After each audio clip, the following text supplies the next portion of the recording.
Quiet, please. In exactly 15 seconds, we'll be on the air.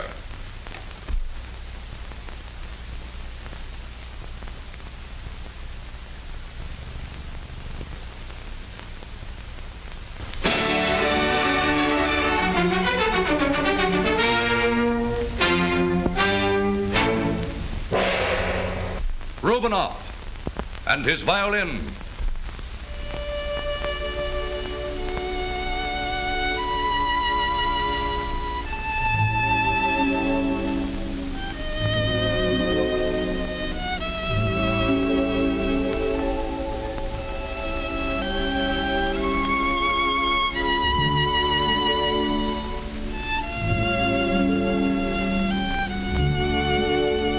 This is Hugh Conrad suggesting that for complete...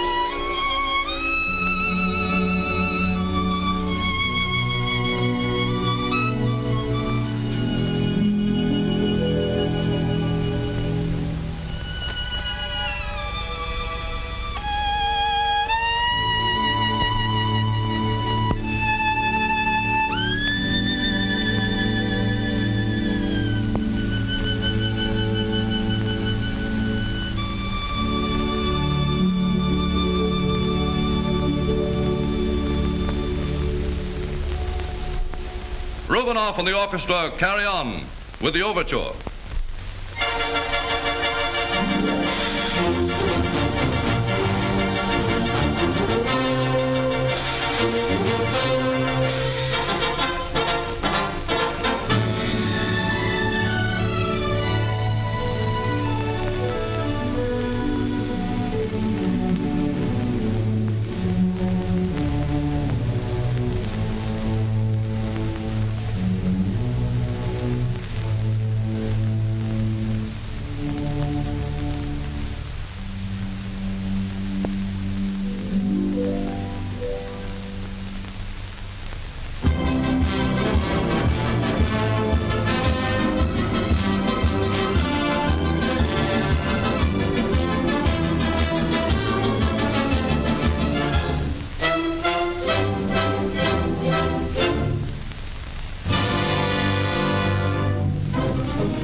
As a solo selection, Rubinoff draws the bow across his Stradivarius to play Green Eyes in his own inimitable style. We present Rubinoff and his violin.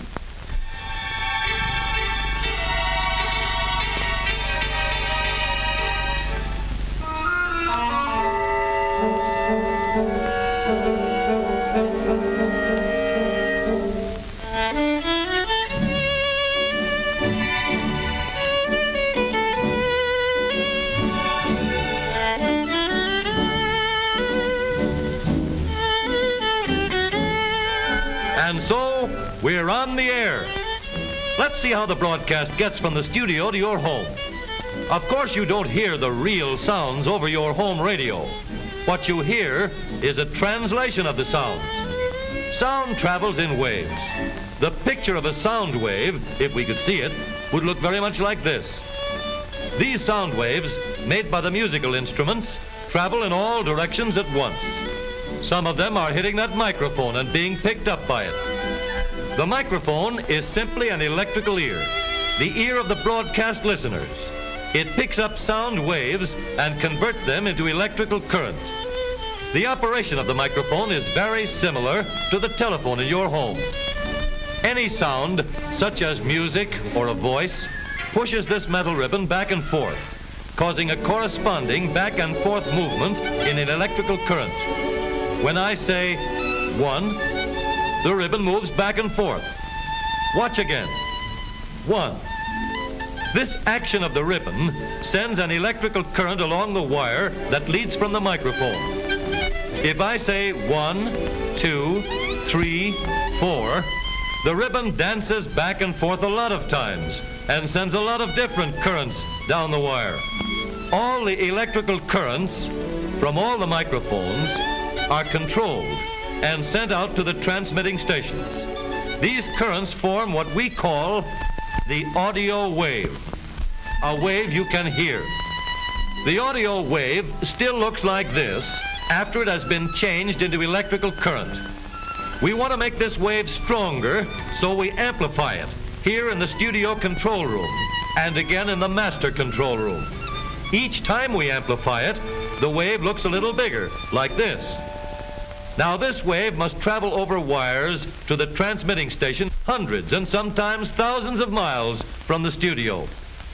Rubinoff and the orchestra now offer for your entertainment a rhythmic arrangement of Spring, Beautiful Spring.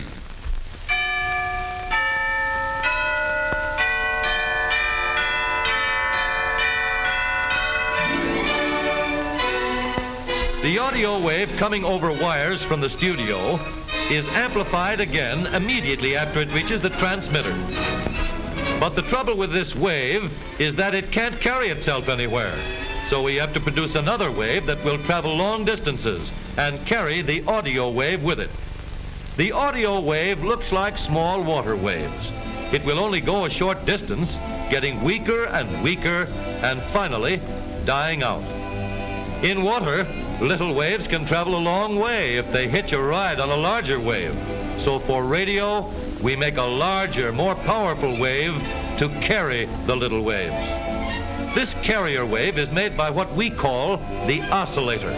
The oscillator acts like an electric pump, producing smooth and steady power that looks like this. When the wave made by the orchestra goes into the transmitter, it is put together with the carrier wave by a process called modulation. The modulator controls the flow of the carrier wave and impresses on this flow the music of the orchestra so that the combination looks like this. The carrier wave supplies the power, and the wave made in the microphone writes its signature on it. The result is the radio wave. Now comes the job of making this radio wave strong enough so that it will get to your radio. In order that you may hear it, we have to amplify the current in these big tubes gradually through several stages. In the first stage, the wave looks a little bigger. Then it gets still bigger, more powerful, and finally, it thunders out of the power strong enough to carry it over a wide radius. This radio wave is then sent to the antenna from which it is released.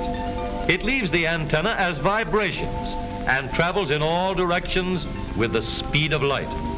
The wave spreads out for hundreds of miles, and finally, your own aerial picks up a small amount of the original vibrations.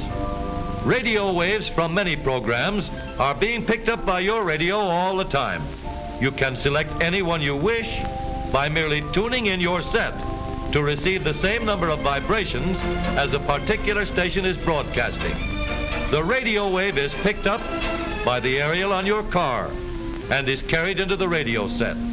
This wave is still a combination of sound and carrier waves, and your radio set must separate them. This is done in a little device called a detector tube. You've seen one in your own radio. This detector cuts off the bottom part of the wave so that if we follow the top line of what's left, we have an audio current wave exactly like the one we made in the studio.